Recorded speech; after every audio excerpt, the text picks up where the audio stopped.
să stau în spatele la asta. Și am să știu.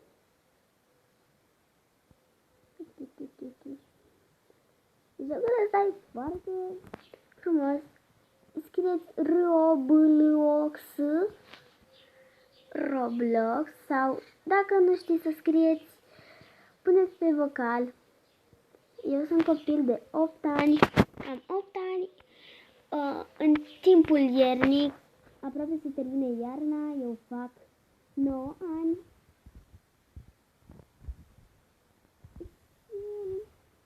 Dacă v-ați văzut episoade, nu uitați să apăsați like. Vă recomand în descriere.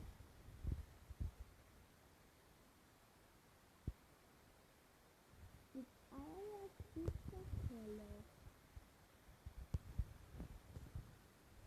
Uitați cum caută. Deci nu prinde.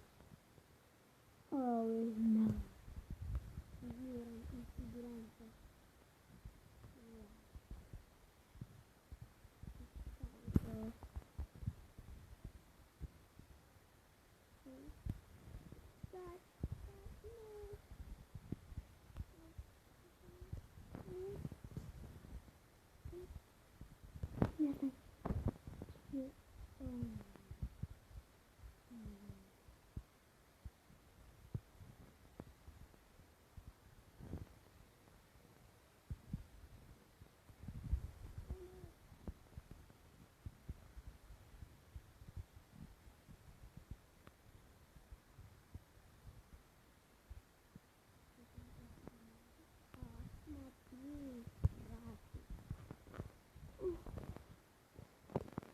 Acesta a fost și vlogul nostru de azi.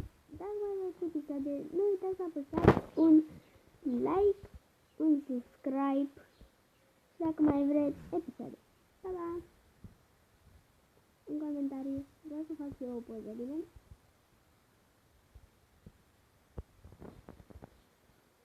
Am făcut. Acum vreau să vă zic să-mi dați follow, să îmi dați like la acest episod și ne vedem data viitoare. Pa, pa!